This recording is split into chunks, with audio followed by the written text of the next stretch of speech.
Well, hello there everybody, my name is Mohammed and I'm coming in with another tutorial in Blender. Today I'm going to show you how you can get your renders from looking like this to looking like this. So, here in Blender I have my basic setup for the first photo, as you can see.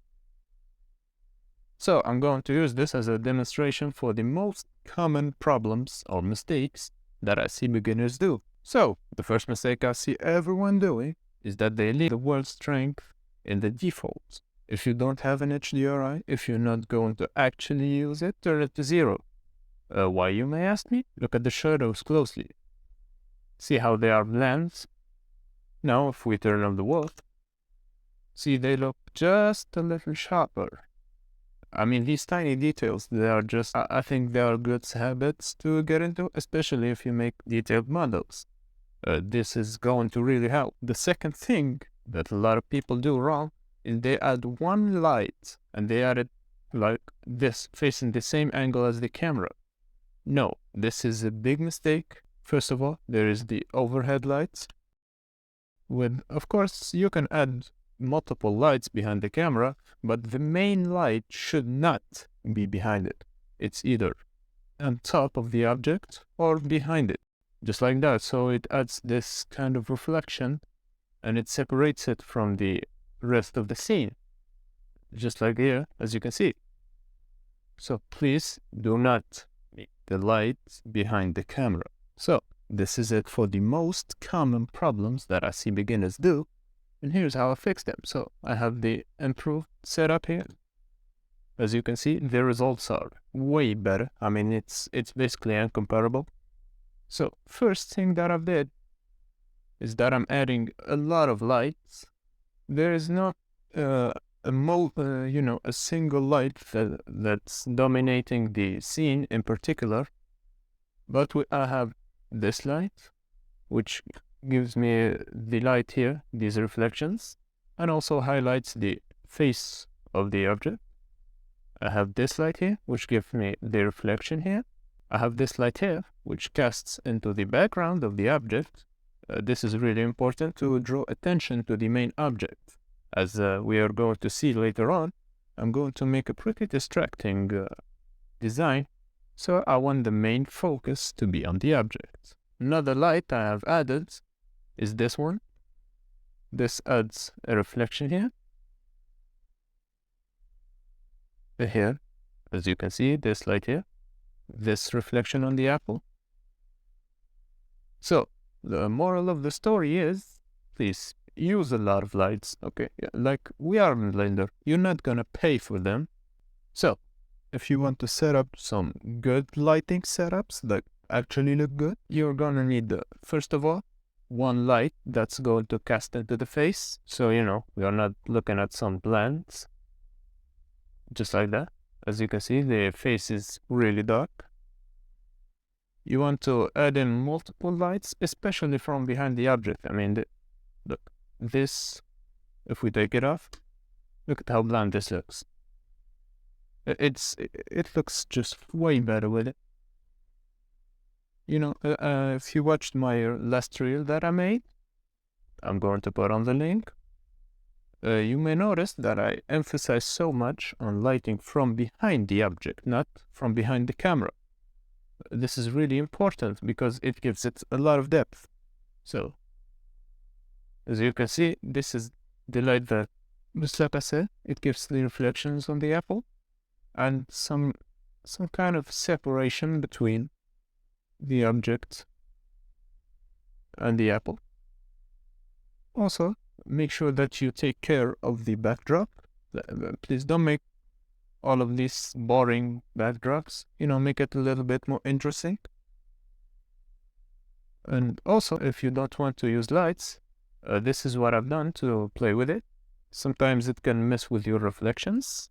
So you just want to add lights, like as little as possible lights, especially if you're making photos of some shiny materials in cycles.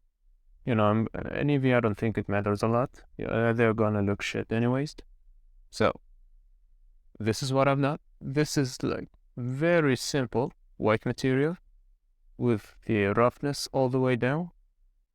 I gave it, maybe you can give it some clear coats. It helps in highlighting the face and adds a little bit of reflections, but just so it doesn't get all messy with a lot of lights here in this setup that you have.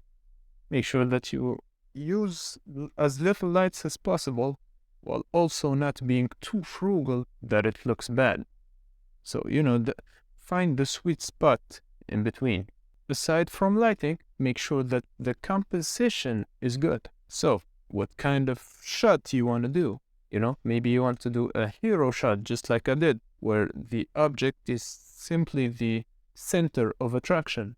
Maybe you want to do like a summer photos where it's in the middle of a pool or something, with a lot of objects surrounding it. Make sure that you select one that feels according to the object that you make it.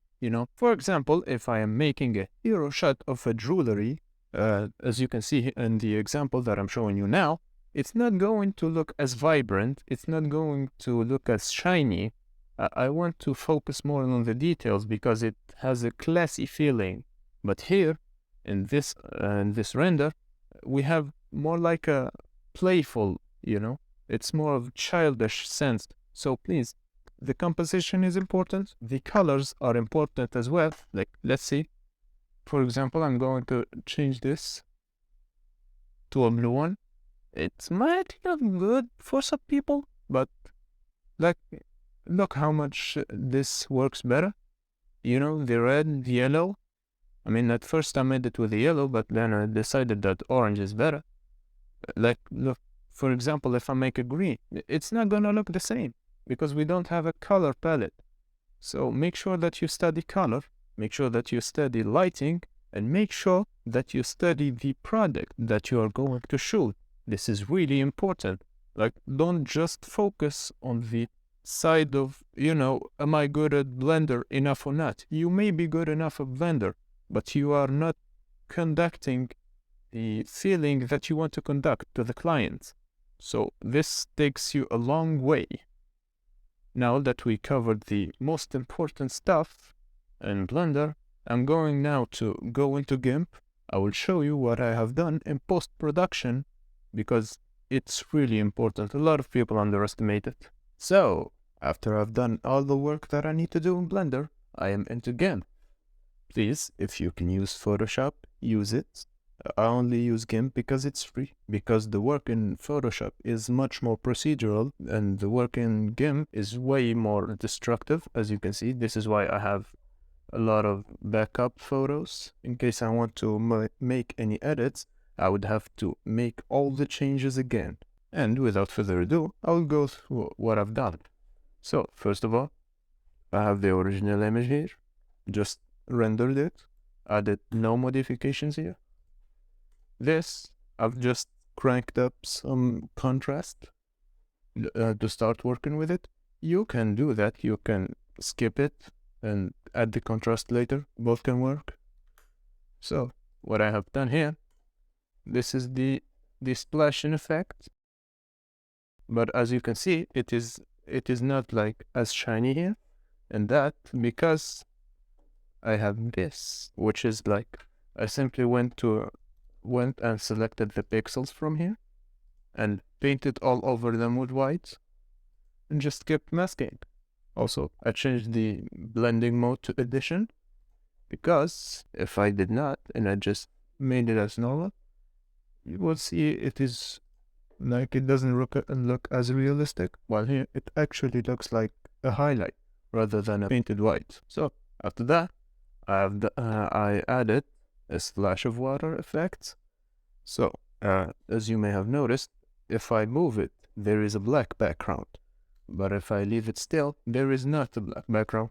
That's because I have the blend mode as light and only. If I go back to normal, as you can see, it goes back. So please utilize the blend modes, especially if you were sick with all of these fake PNGs.